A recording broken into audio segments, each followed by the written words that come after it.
Good morning students. अभी एक हम छोटे से अंतराल के बाद फिर मिल रहे हैं।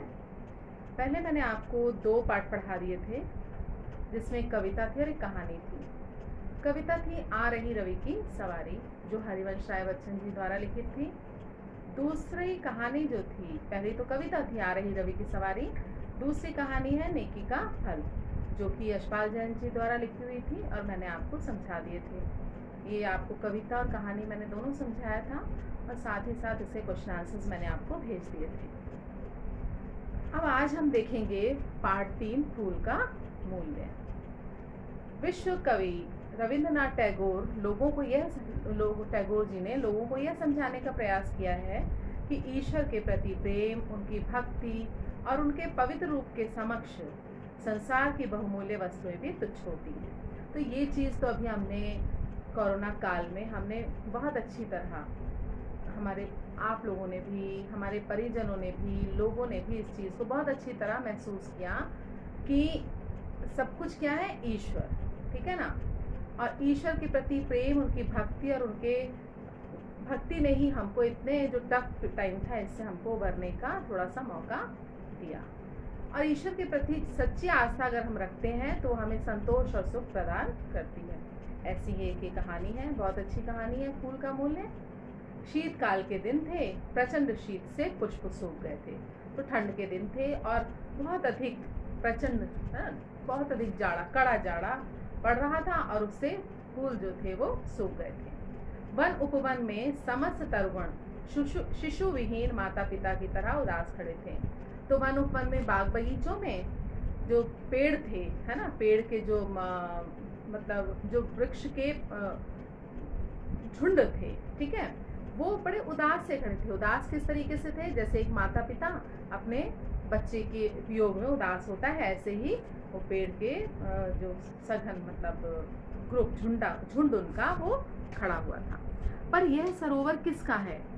उस सरोवर के ठीक मध्य में एक कमल दल प्रफुल्लित हो रहा है।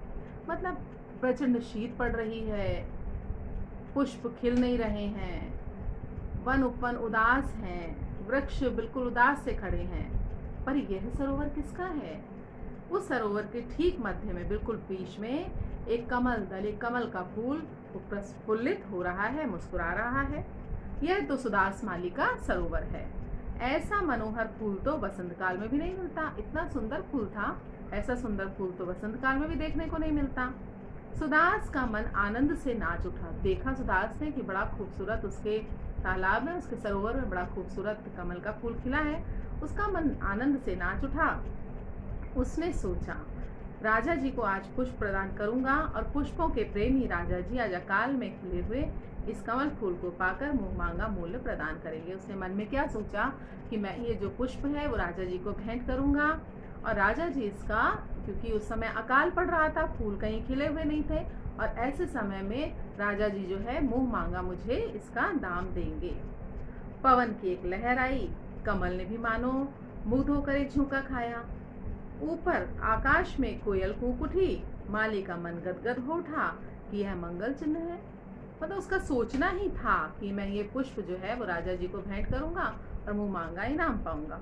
इतने में उसका सोचना था और इतने में ही एक पवन की ठंडी एक बयार, एक लहर सी उठी और उस ठंडी पवन से जो कमल था वो भी, उसने भी, उसकी पंखुड़ियों ने भी झोंका खाया।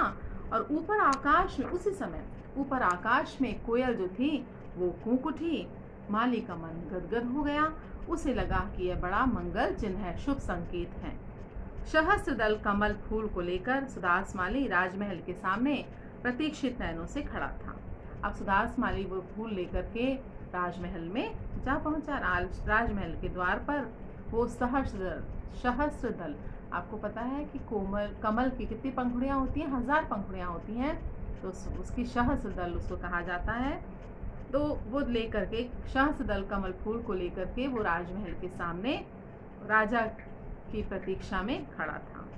राजा जी को समाचार भिजवाया था, बस थोड़ी ही देर में राजा जी बुलाएंगे। राजा जी को समाचार दे दिया गया था और बस थोड़ी ही देर में राजा जी बुलाएंगे।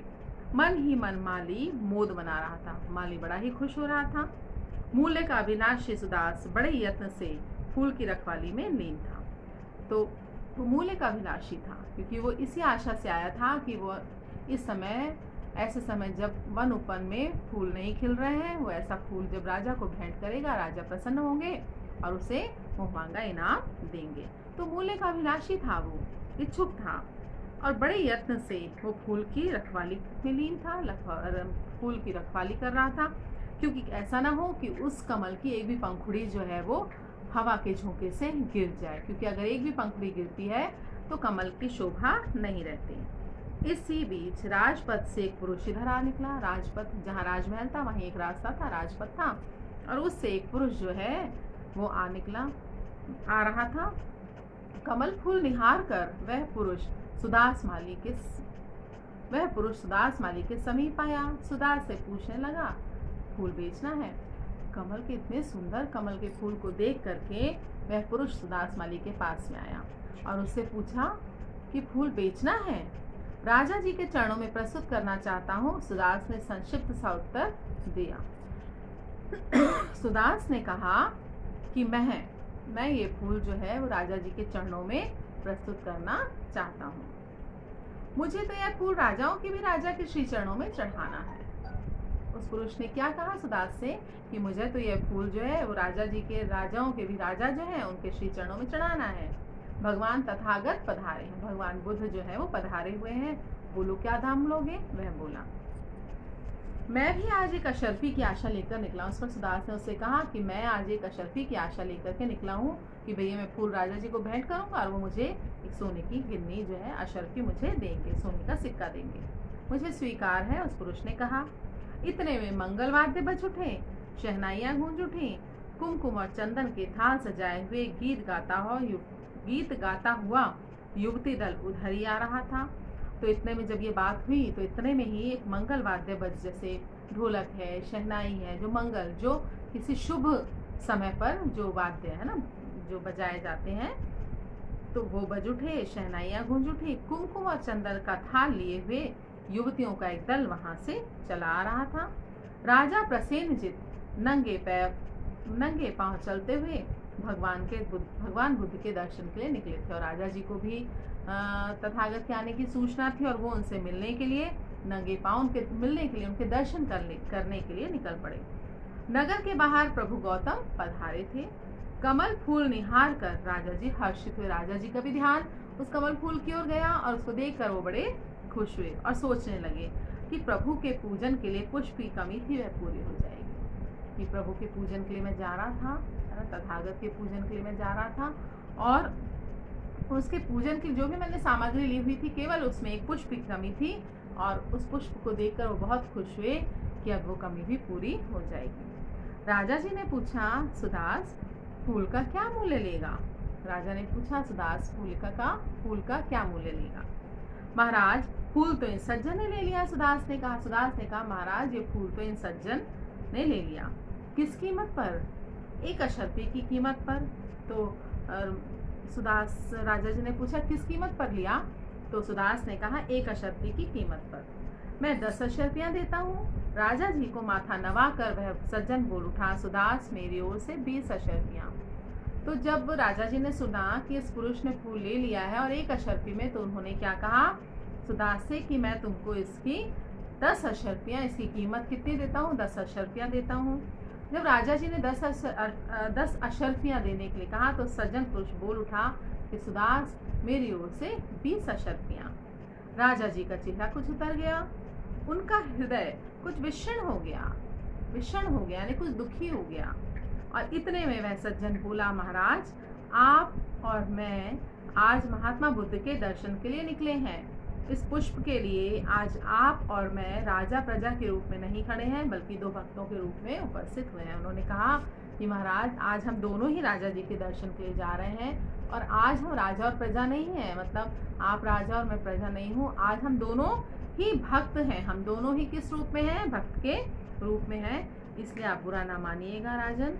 आज हम भक्ति के प्रवाह में दुनियादारी की मर्यादा होती है कि भाई राजा राजा होता है, प्रजा प्रजा होती है, और प्रजा को राजा का सम्मान करना पड़ता है। कई बार अपनी इच्छा होते हुए भी राजा के लिए कुछ त्याग करना पड़ता है। तो बोले आज हम राजा और प्रजा नहीं हैं, आज हम 2 भक्त हैं। ओजपूर्ण वाणी में राजा जी ने कहा, हे भक्तजन, मैं राजी हूँ, प्रसन्नता पूर्वक मांग प्रस्तुत करो। तुमने 20 अशर्तियाँ कही हैं तो मेरे 40, कि तुमने 20 कहा है तो मेरे 40। तो मेरे भक्त इतना बोलने ही वाला था कि सुदास बोल उठा, क्षमा कीजिए राजन, क्षमा करो हे भक्तजन, मुझे यह कमल का फूल बेचना नहीं है, कि मैं ये कमल का फूल नहीं बेचूंगा। इतना कहकर माली वहां से चलता बना।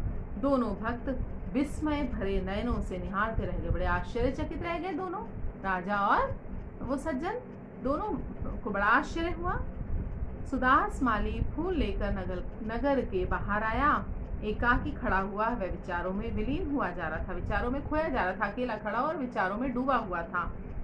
जिस महात्मा के लिए, और सोच रहा था कि जिस महात्मा के लिए ये भक्त लोग इतना द्रव्य खर्च करने को तैयार हैं, वे स्वयं कितने धनवान होंगे।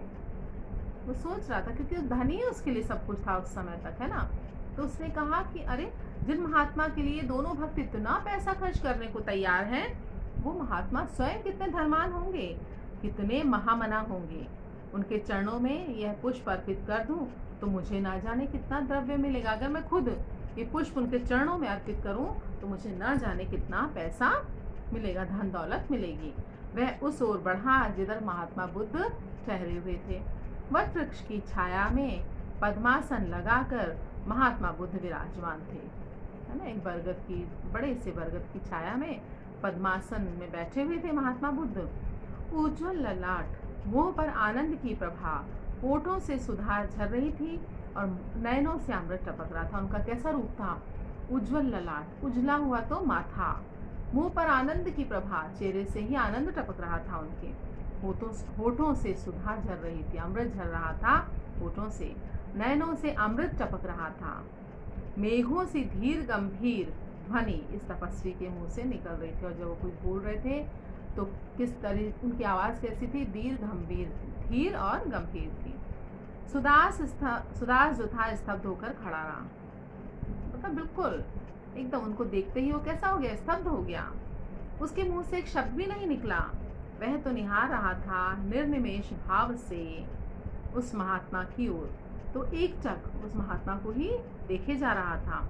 सहसा भूमि पर अचानक ही उसने क्या किया? भूमि पर झुककर सुदास ने उस परम तपस्वी के चरणों के आगे कमल का फूल चढ़ा दिया। उनकी मतलब इतना तेज देख करके, चेहरे पर उज्ज्वल ललाट देख करके, मुंह पर आनंद की प्रभा देख करके, जो उनकी मुखाकृति थी उसको देख करके इतना सुदास जो है वो इतना खो गया और इतना ज़्यादा उनसे प्रभावित हो गया कि उसने क्या किया? अचानक ही झुका और झुक करके वो कमल का फूल वो किस आशा में लाया था कि महात्मा जी से पता नहीं बहुत ज़्यादा मुझे द्रव्य मिलेगा, लेकिन उनके मुखाकृति, उनका ये रूप देख करके वो इतना आनंदित हुआ कि उसने क्या किया? अचानक ही झुका, भूमि पर झुका और उसने वो कमल का फूल जो था वो महात्मा जी के चरणों में चढ़ा दिया।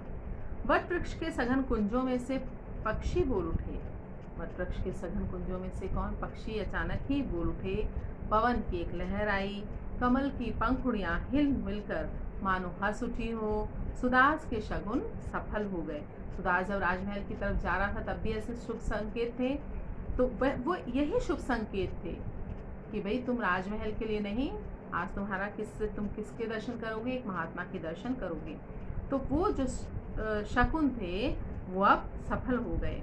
स्मृति भरे मधुर स्वर में महात्मा बुद्ध ने प्रश्न किया, हे वत्स, कुछ कहना है? कुछ चाहिए? महात्मा जी ने पूछा उसको देख करके, भाई तुम कुछ कहना चाहते हो? तुम्हें कुछ चाहिए? गदगद स्वर में माली ने कहा, और कुछ भी नहीं, आपके चरण रज की मात्र एक कणिका, कि मुझे अब कुछ नहीं चाहिए, केवल आपके चरणों के धूल का मात्र मुझे एक कणा, बस इतना ही मुझे चाहिए। तो उस फूल का मूल्य क्या था? फूल का मूल्य किस पर डिपेंड करता है? इस पर निर्धारित करता है कि वो फूल किसको भेंट किया जा रहा है। ठीक है, राजा को भेंट किया जाता तो राजा उसकी एक निश्चित राशि देता, लेकिन वो इतने बड़े महात्मा के चरणों में वो फूल उसने सुदास ने भेंट किया, जिसकी कीमत क्या मांगी? केवल उनके चरणों की धूल का मात्र एक कण। ये था फूल का मूल्य। इसको लिखने वाले थे लेखक जो हैं, एक विश्व प्रसिद्ध कवि हैं रविन्द्रनाथ टैगोर जी ने। तो उन्होंने क्या प्रयास किया था इस कहानी के माध्यम से हमें ये बताने का कि ईश्वर के प्रति प्रेम और उनकी भक्ति और उनके पवित्र रूप के सामने संसार की बहुमूल्य वस्तुएं भी तुच्छ होती हैं। तो आप लोगों को ये पाठ अच्छी तरह समझ में आया होगा। अब मैं आगे से क्वेश्चन आंसर्स कराऊंगी। तो जो भी मैं जैसा भी काम कराती जाती हूँ आपको साथ ही साथ काम करना है। वो मैं बार बार एक ही बात दोहरा रही हूँ कि काम आपको सुंदर राइटिंग में करना है और साथ ही मात्राओं की गलती ना करें। जब आप क्वेश्चन आंसर्स करने बैठें बुक को अपने सामने रखें ताकि जहाँ भी मात्राओं की आपको कुछ प्रॉब्लम हो तो आप उसको देख लें, है ना। तो आप राइटिंग अच्छी और गलतियाँ बहुत कम, मात्राओं की गलतियाँ कम करिए। ठीक है, आशा है आपको ये पाठ समझ में आया होगा।